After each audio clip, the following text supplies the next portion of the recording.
Yo, what's going on, guys? It's Dangle. In today's video, we're going to be unboxing and taking a look at the double bell Mk12 Mod 0.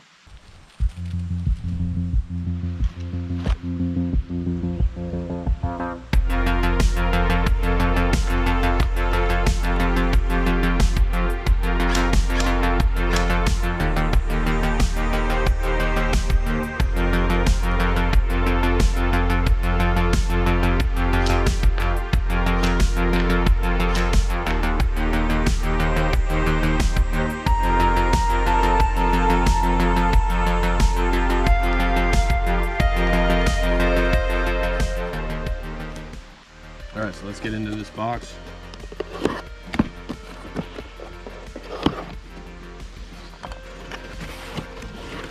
Right off the bat, there's no foam or nothing in the box. They just zip tied the gun to the box, which I could actually see on the back side of the box when I first got it. I saw the zip tied things and I was like, oh, yeah, I know that gun's zip tied in there. It doesn't look like it had any issues other than there's a little bit of damage to the box from shipping right there, but it looks fine. No immediate cause for concern. I've never ordered from Double Bell before. Let's pop this thing out of the zip ties.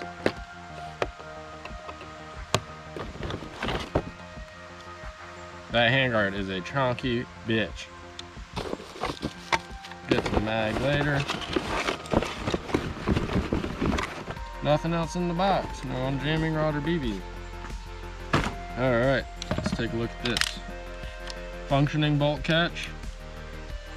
Covered in grease. Bolt release is non-functioning. Oh, I got it. You gotta press real hard.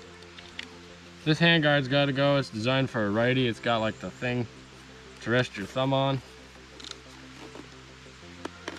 But I'm a lefty, I'm wrong-handed, so that doesn't work for me because that's very uncomfortable for me to hold, so that's gonna have to change.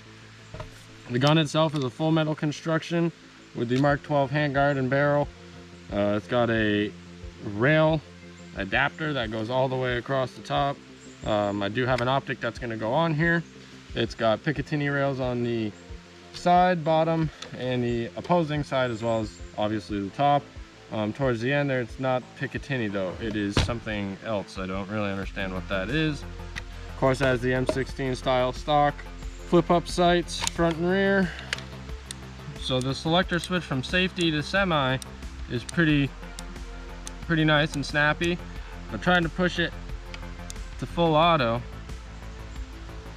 it does not like it.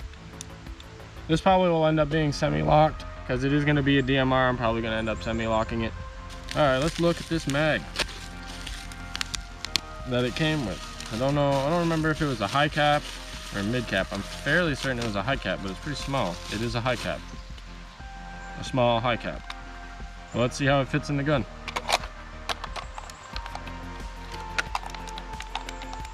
Not bad. Try one of my mags. Not great. Try a metal mag. That's better. The trigger pull is very resistant. It does not like to be pulled.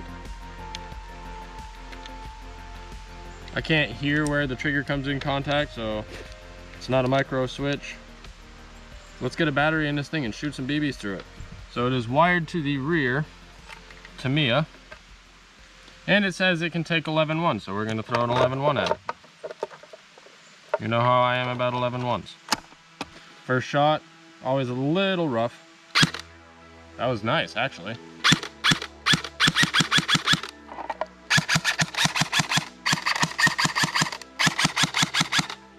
It's not terrible, but it's not great. Let's try that full auto.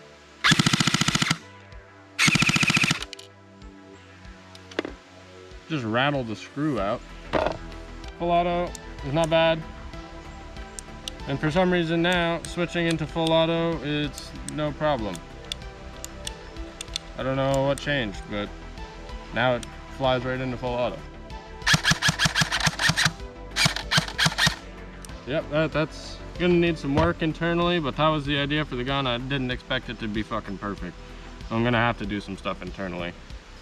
All right, let's throw some BBs in this high cap because that's the mag it came with. And we're gonna chrono it with 3 2s because this is, again, going to be a DMR. It said around 400 FPS with 2 O's.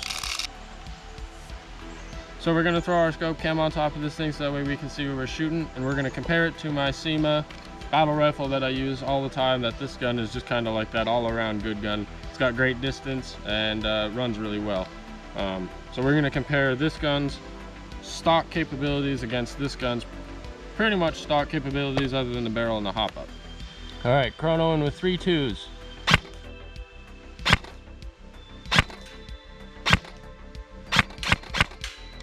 We'll check that RPS. Not crazy impressive. Seems to be in the 320s with 3 2s.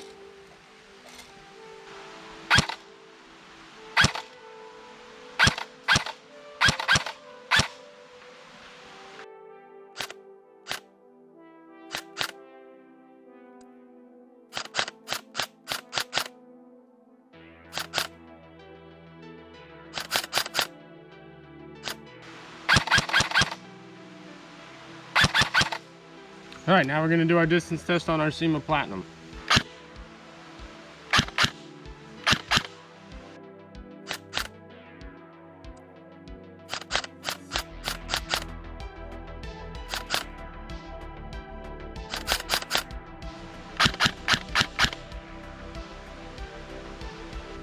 So both of these guns shoot pretty much clear across my course. So my course isn't a good representation as to their capabilities of distance.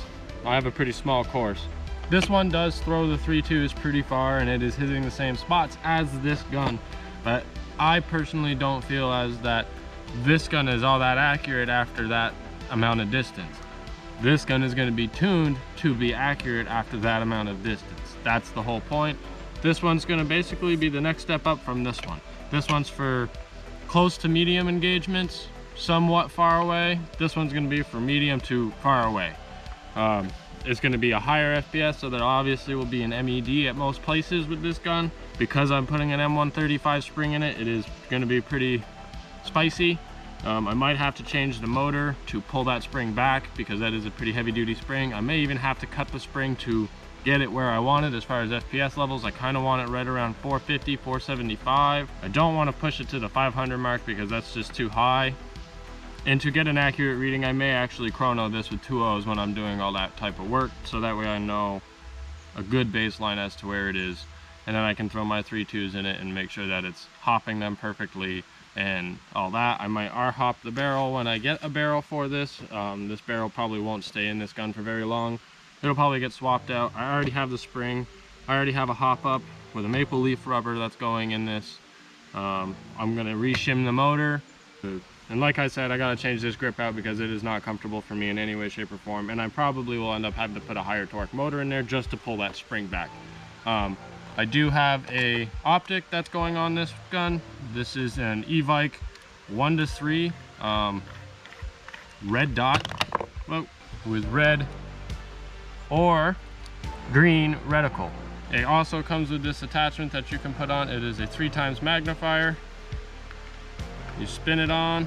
It reduces your sight picture significantly. It puts a restrictor on what you actually can even look through by the looks of it, and it's kind of frustrating. It does give you a little bit of magnification, but it's nothing to write home about. It was a $50 optic from Evike. It is an Evike optic.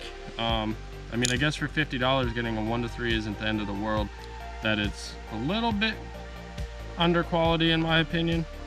But nonetheless, let's put this on this gun and we'll try it out. Doesn't look half bad with it on there. So my reason for wanting to build the DMR in the first place is I have a whole nother loadout planned, which you guys saw in the intro. If you want me to make a video on that loadout itself, let me know down in the comments and I'll be happy to make that video. I just wanted something that I can kind of chill out a little more. I don't have to run right in, kind of hang back and poke away at people without having to really exert myself a ton. Kind of just slow down a little bit and be a little more sneaky. I'm gonna have to put some foam or something in there because that battery is just rattling around like crazy. So thank you guys for watching this unboxing of the Double Bell Mark 12 Mod Zero. You guys probably will see more on this gun in the future with gameplays and everything else, because I am going to be playing with that loadout a lot more often. I think I'm excited to get to use this gun. I think it's going to be a lot of fun once I get it dialed in where I want, and I'm excited for you guys to see what it becomes. So again, thank you for watching. Don't forget to like and subscribe. I'll catch you guys at the next one, and as always, stay rad.